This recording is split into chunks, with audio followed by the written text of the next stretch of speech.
Assalamualaikum warahmatullahi wabarakatuh.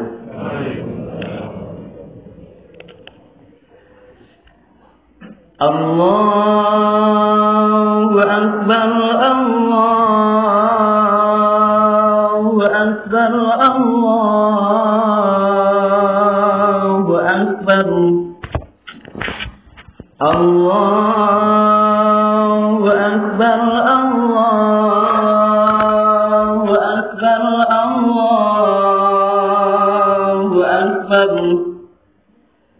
Allahu Akbar, Allahu Akbar, Allahu Akbar, Allahu Akbar, Allahu Akbar walillahil hamd. Asyhadu an la ilaha illallah wahdahu la syarika lah wa asyhadu anna Muhammadan abduhu wa rasuluh sallallahu alaihi wasallam la nabiyya ba'dah. Allahumma salli wa sallim wa barik ala hadzal nabiyil karim wa ala alihi wa ashabihi ajma'in.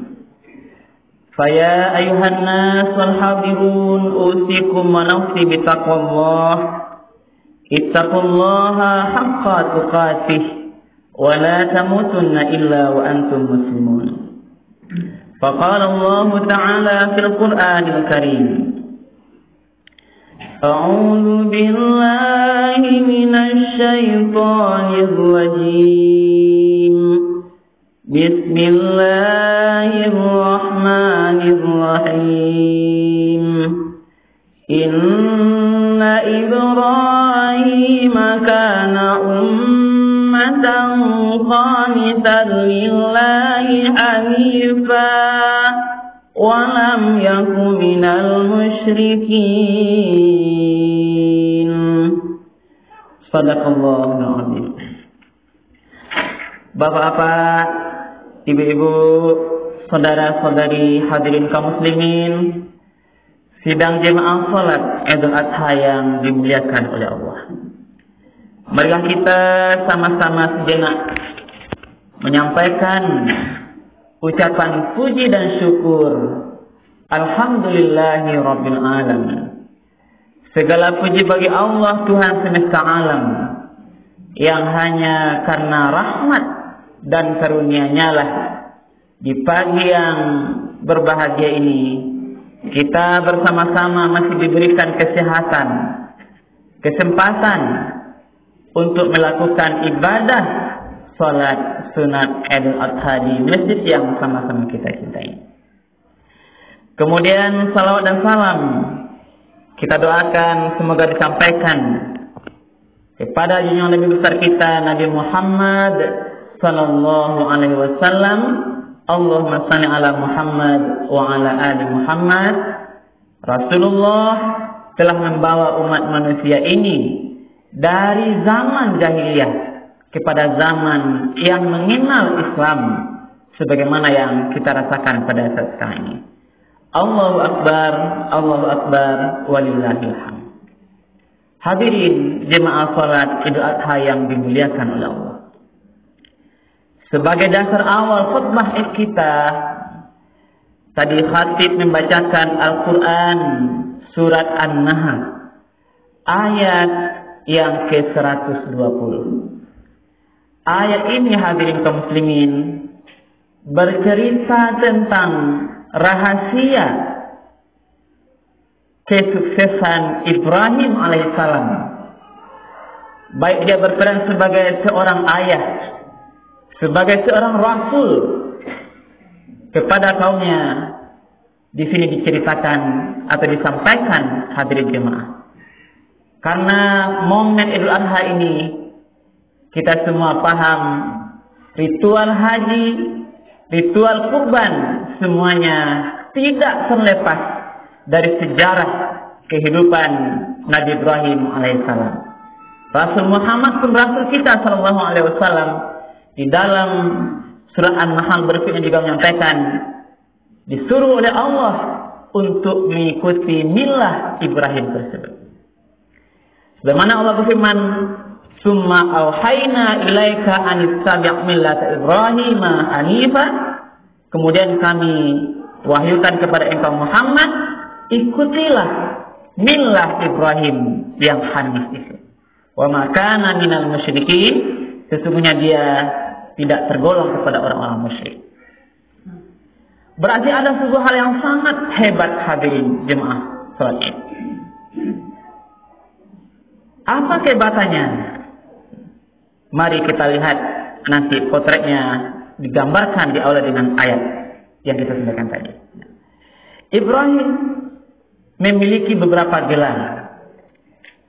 Dia digelar dengan Abul Anbiya, bapaknya para nabi. Kenapa demikian? Karena memang keturunan dari Ibrahim, baik melalui istrinya Siti Hajar kepada Ismail, terus nanti ke bawah sampai kepada Nabi kita Nabi Muhammad SAW. Atau melalui istrinya yang Siti Sarah, lahir Ishak, lahir Yakub, nanti Yusuf sampai kepada Musa Isa alaihissalam. Artinya seluruh kebanyakan nabi-nabi adalah keturunan Ibrahim alaihissalam. Karena itu dia digelari Abul Anbiya, bapaknya para nabi. Lalu ada gelar yang lain hadirin jemaah salat. Ibrahim alaihissalam sebagaimana dalam surat Anbiya, dalam surat An-Nisa dikatakan digelari adalah Khalilullah. Apa kata Khalil? Yang paling disayang oleh Allah. Gelar ini langsung diberikan oleh Allah dalam Al-Quran. Digelari Khalilullah. Kalau Muhammad Habibullah. Lalu kita akan mengkaji kenapa Ibrahim alaihissalam bergelar yang paling disayang oleh Allah. Maka ini juga lain katakan kenapa ini juga alasannya bisa kita lihat dalam surat An-Nahl ayat 120 berikutnya.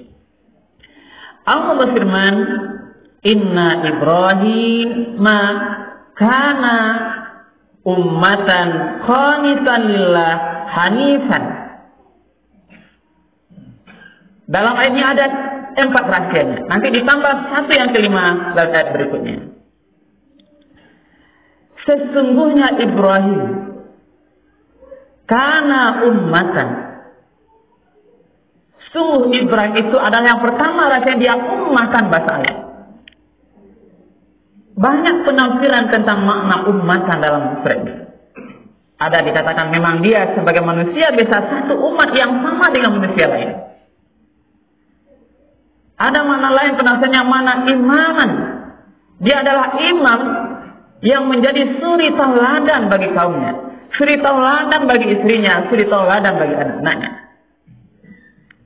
Karena memang sudah dibuktikan bagaimana dia suri tauladannya.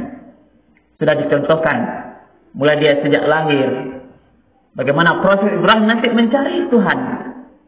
Jadi dia adalah suri tauladan, contoh bagi kaumnya. Inilah makna umat. Dia adalah suri tauladan yang bisa dijadikan contoh baik bagi umatnya, baik bagi istrinya, baik bagi anaknya. Inilah maknanya, rahasianya. Ini memang Ibrahim sudah dianggap kana ummatan, jadi suri tauladan, jadi imam yang bisa dicontoh oleh semua orang. Lalu yang kedua, khamisan, yang betul-betul patuh, taat, tidak berteti taatnya Ibrahim. Asalkan perintah Allah, dia tidak ragu-ragu.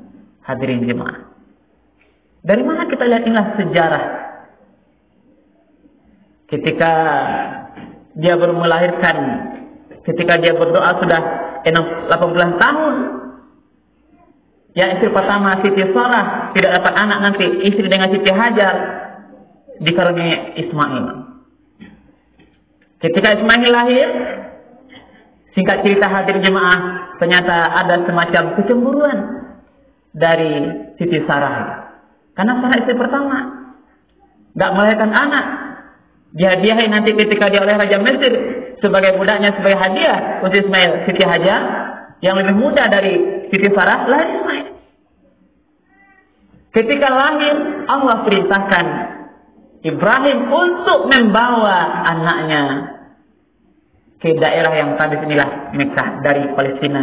Hadirin jemaah, masih menyusui.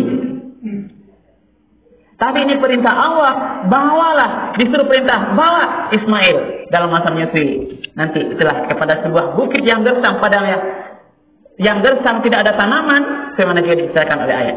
Inni askantu biwadi.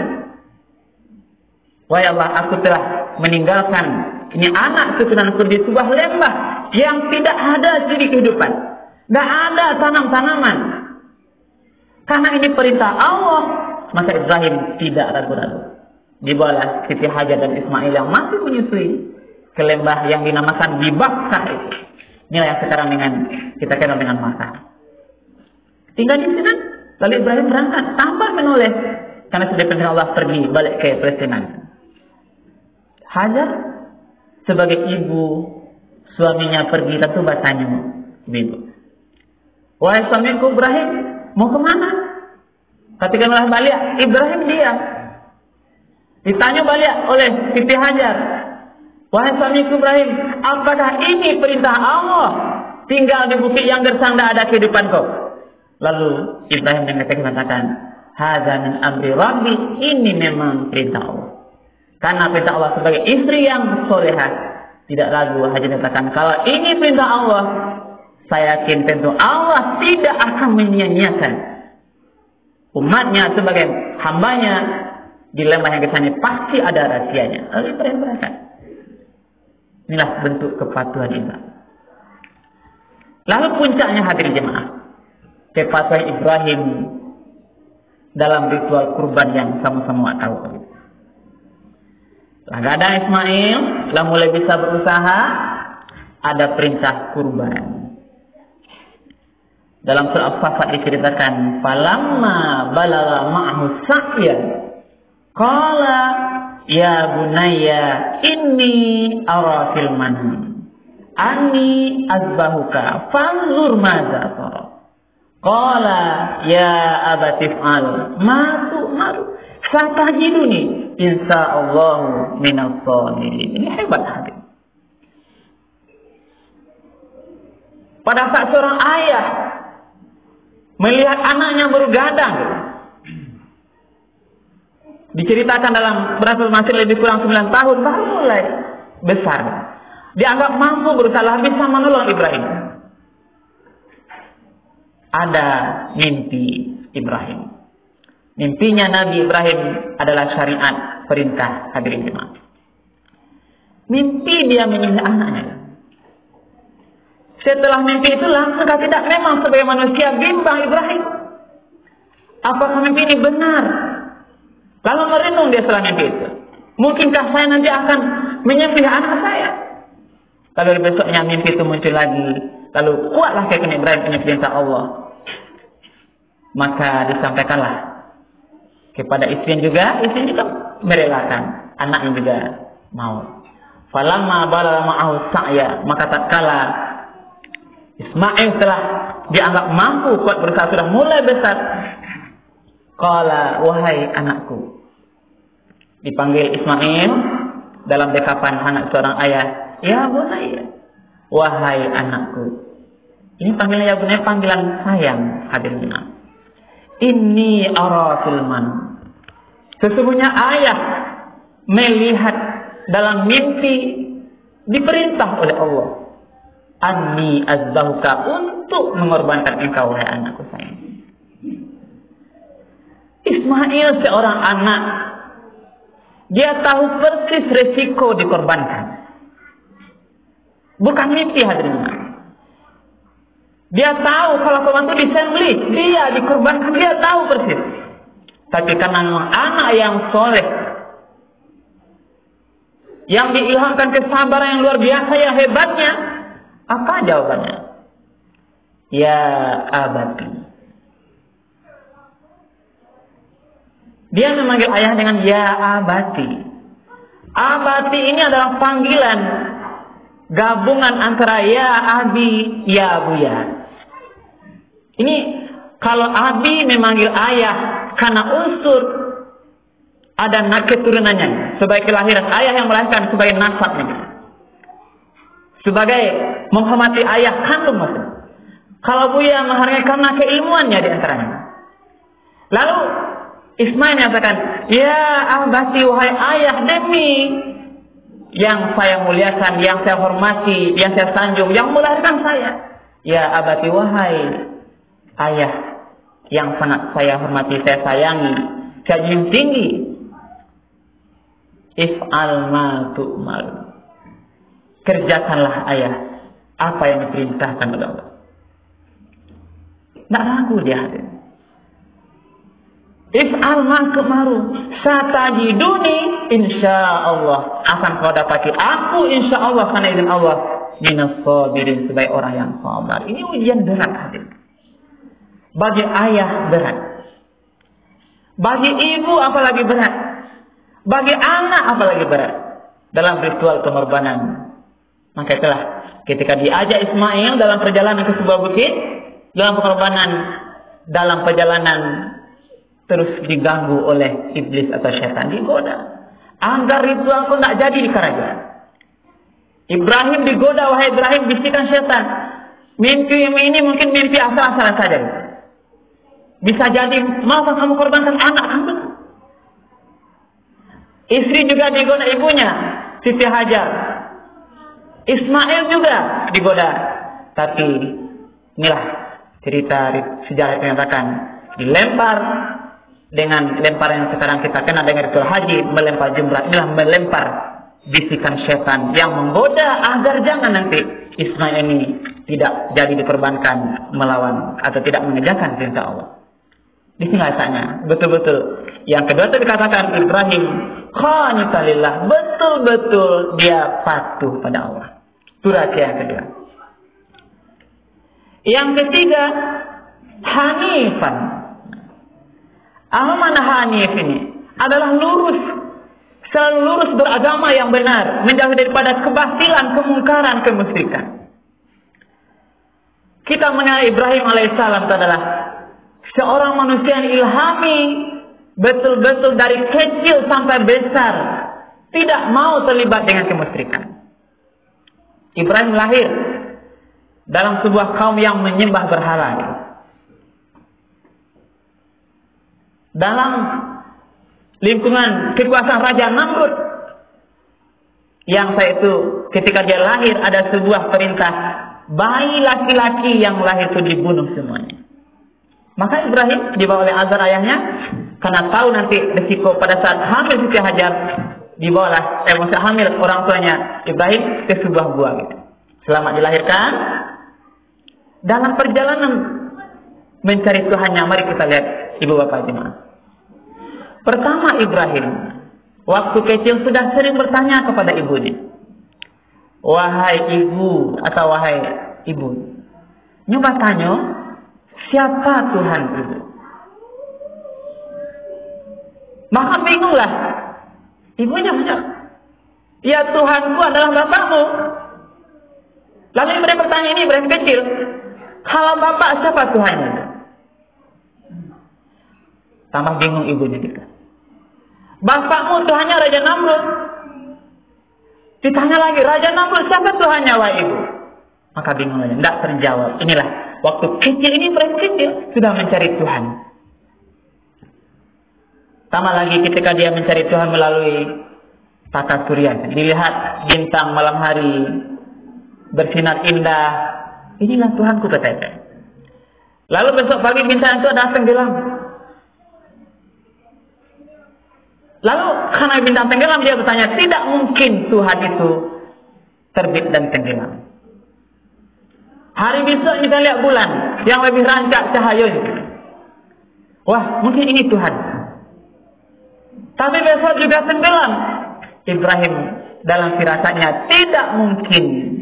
Walaupun bulan itu indah tenggelam, Tuhan tidak mungkin tenggelam. Besok pagi nampaknya cahaya matahari yang lebih besar, lebih indah, lebih kuat cahayanya. Itulah mungkin Tuhanku, kata Ibrahim kecil. Tapi ketika sore terbenam, maka Ibrahim tidak yakin kalau itu Tuhan. Tuhan tidak mungkin terbit dan tenggelam. Ya, pencarian Tuhan Ibrahim Sehingga akhirnya dia betul-betul menemui Tuhan itu Allah Subhanahu wa Ta'ala.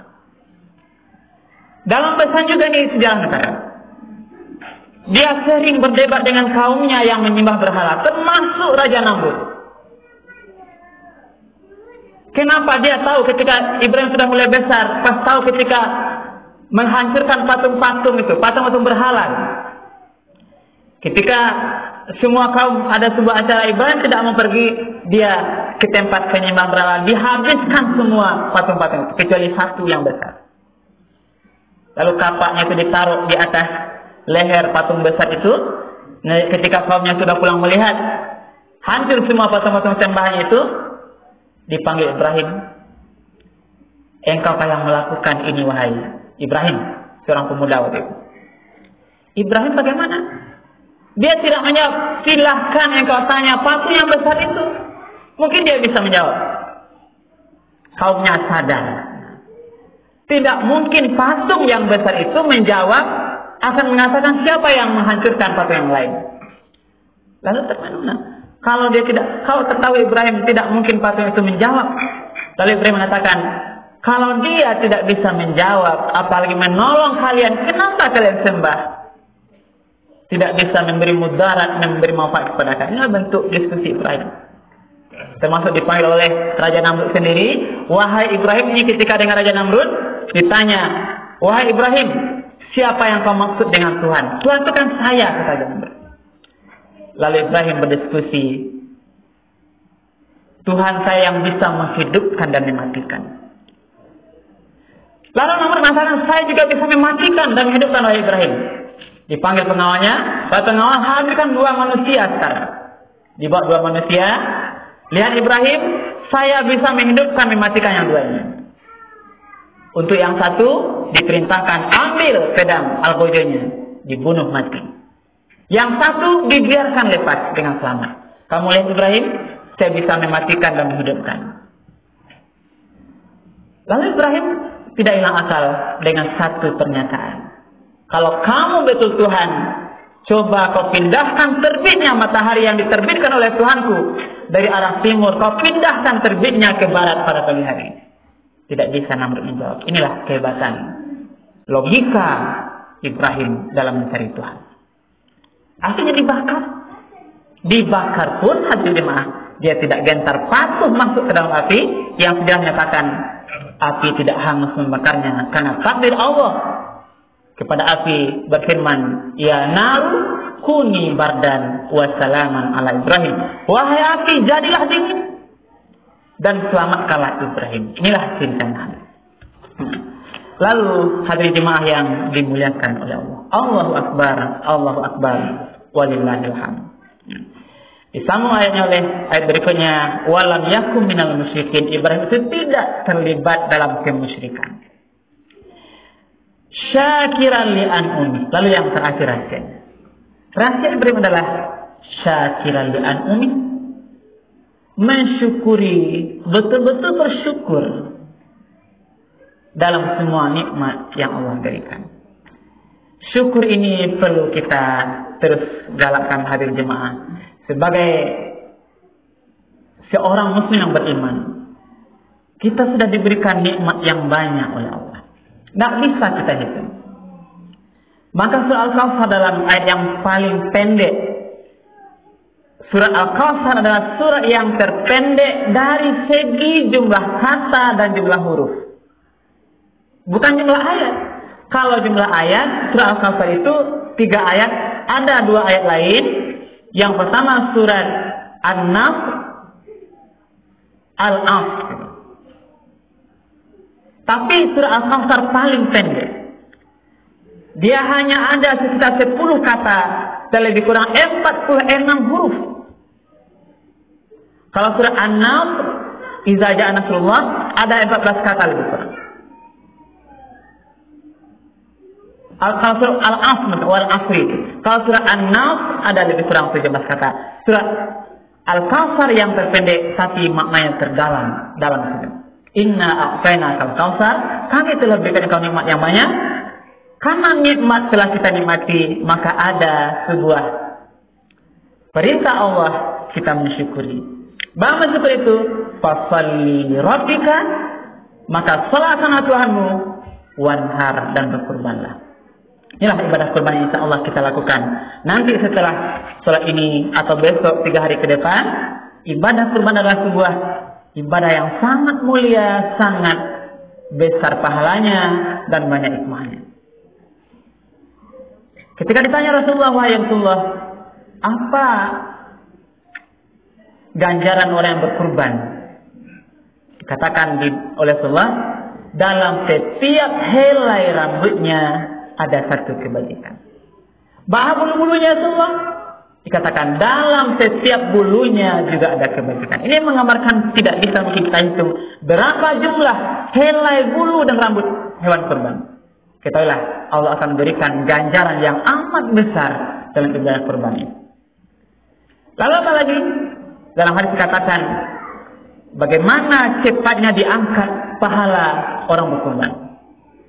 Ketika kurban itu disembelih, belum sampai lagi darah daging itu menyentuh tanah, maka insya Allah pahala orang yang berkurban itu sudah sampai kepada Allah. Maka dari itu ikhlaskanlah berkurban. Jadi ikhlas hadir. Kita berkurban ikhlas lillahi ta'ala. Wanhar itu fasholli li rabbika wanhar, salatkanlah Tuhanmu, wanhar li rabbika. Ini mana? Salatkanlah Tuhanmu, wanhar, berkurban karena Tuhanmu. Maka mari kita ikhlaskan karena pengorbanan yang ikhlas inilah nanti yang akan diterima oleh Allah. Ayat lain juga menegaskan, katakan tidaklah daging-daging atau darah hewan kurban yang sampai kepada Allah, walaki yanalu taqwa minkum, tapi yang sampai kepada Allah adalah ketakwaan kita yang berkorban. Karena itu mari kita ikhlaskan pengorbanan ini, karena banyak rahasia hikmahnya, termasuk nanti rahasia bagaimana kehidupan kita berbagi dengan tetangga secara sosial. Mudah-mudahan nanti pengorbanan kita diterima oleh Allah Subhanahu wa taala. Amin. Amin ya rabbal alamin.